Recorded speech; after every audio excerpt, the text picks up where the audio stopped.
Potential investment in West Sulawesi coastal, fishery and marine, and coconut plant processing.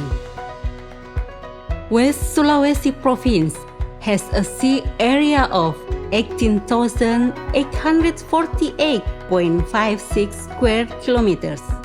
With deep sea characteristic, it has enormous potential for high commodity chapter fisheries.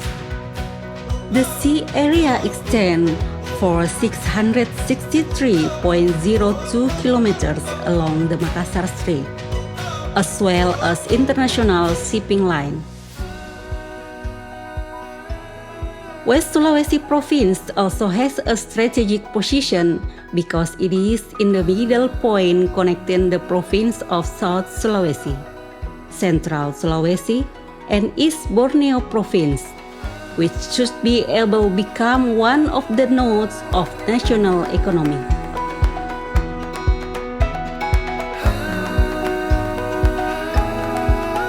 Not only from the potential utilization of fisheries resources in coastal and marine areas, West Sulawesi is also blessed with extraordinary aquaculture resources. In almost 6 districts, all of them have quite promising aquaculture potential. Based on statistical data from the West Sulawesi Province Maritime and Fisheries Service in 2023, the total fisheries production in West Sulawesi reached 69 million kilograms. Meanwhile, aquaculture production in 2023 was recorded at 100 million kilograms, spread across 6 districts in West Sulawesi. One of the growing marine and coastal resources production in West Sulawesi is salt production. Located not far from the city center of Majene Regency, in Barane, East Banggai District, Majene Regency, the salt ponds there have large potential. Salt ponds, which involve local workers, have been proven to be able to support local salt demand and have even played a role in achieving national salt self-sufficiency. Even so, in order to maximize salt production in Majene Regency, investment is needed from investors who are expected to be able to increase the amount of salt production as well as boost the welfare of the local community. The area of salt ponds in Barane is around 2,500 square meters. All of the area managed by 3 communities groups.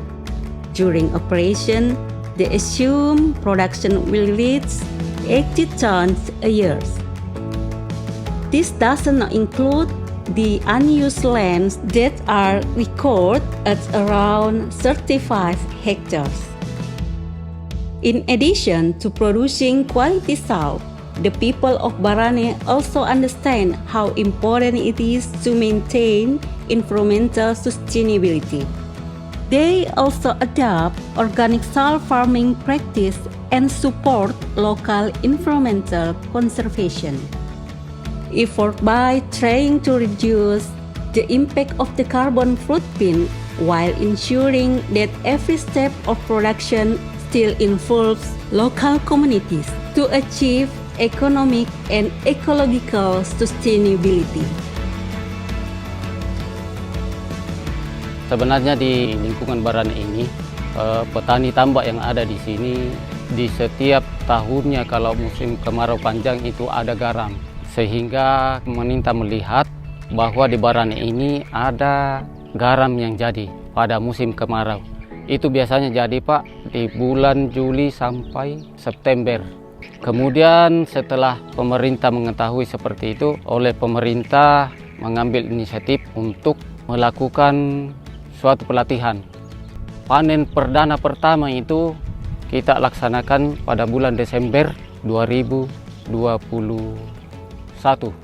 Kemudian untuk proses pembuatannya itu Jadi pertama itu kita isi air dari air laut yang kita saring masuk ke dalam tandon. Di tandon itu ada beberapa hari, ada sampai 5 hari, kemudian dialirkan ke tunnel 1. Dari tunnel 1 sekitar 3 sampai 5 hari itu dialirkan lagi ke tunnel 2. Tunnel 2 ke 3 demikian juga Pak, sampai ke meja kristal terakhir. Jadi di meja kristal air berada sekitar 20 hari sampai 22 hari itu sudah jadi garam Pak. Ketebalan air sampai di meja kristal itu paling tinggi 5 sentian. Itu hasilnya mencapai 6 sampai 7 kuintal. Untuk pemasaran kami lakukan selama ini, selama ada garam ini, pembeli itu adalah masyarakat sekitar sini juga. Kemudian yang beli itu adalah seperti pabrik es, pengolah kulit sapi, dan perkebunan. Dalam ini dia jadikan pupuk untuk perkebunan kelapa dan lain-lain. Kalau masalah pemasaran ini, kendala yang kami hadapi adalah kurangnya kita bisa melakukan ke pemasaran seperti konsumsi, karena kita belum melakukan untuk penambahan iodium. Itu yang menjadi kendala bagi kami.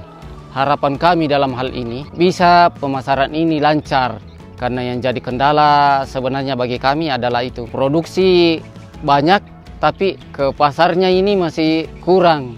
Kemudian untuk harapan kami yang kedua, agar bisa pemerintah kerjasama dengan investor supaya garam ini bisa lebih banyak diproduksi, bisa lebih lancar pemasaran, dan kemudian menambah income per kapita masyarakat yang ada di sini, terutama kepada petani garam. Makanya kami mengajak investor-investor ini untuk bekerja sama dengan petani-petani garam yang ada di lingkungan Barane. Mari berinvestasi di Provinsi Sulawesi Barat.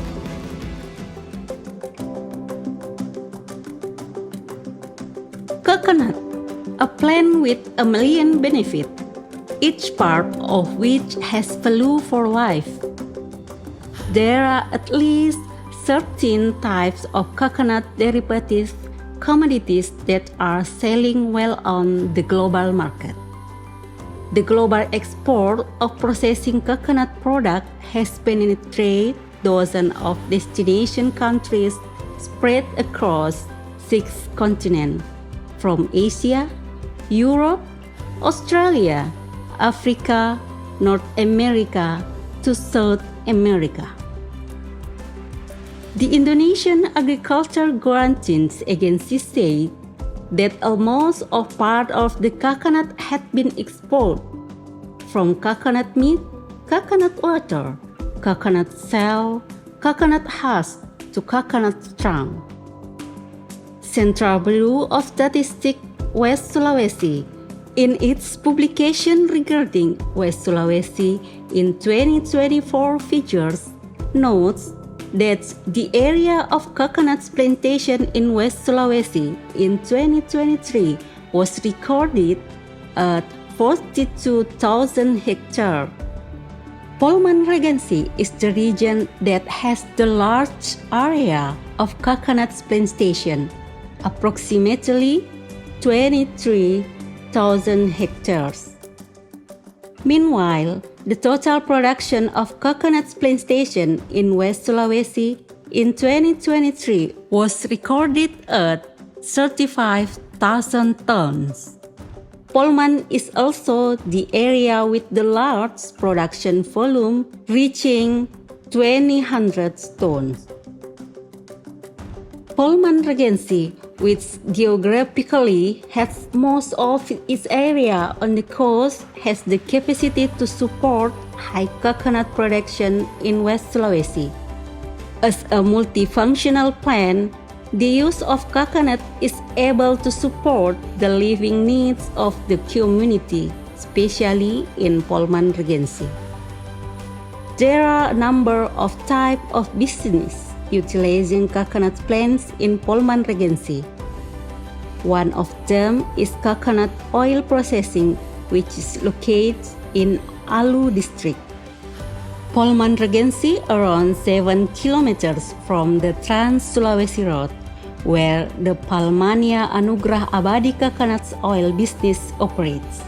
Using the coal processing method, the coconut oil production business in Alu is able to produce high-quality coconut oil while maintaining the natural nutrition and authentic taste of coconut. The coconut oil produced is also used in various local products, from traditional culinary delight to natural beauty products. The success of coconut oil business is not only measured in terms of profitability. What is also equally important is the positive impact it produces on surrounding community. Empowering local community is mandatory for this business. Providing training, jobs, and financial support to local farmers is what they have been doing. With 10,000 coconut obtained from the local community, small and medium business Palmania Anugrah Abadi was able to produce 800 liters of processed coconut oil, consisting of 400 liters of cooking oil as well as 400 liters of virgin coconut oil or VCO. All potential management of coconut plants really needs support from all sides. Government intervention as well as the private sector. In this case, the role of investor is important in maximizing the opportunities for processing coconut oil in Polman Regency.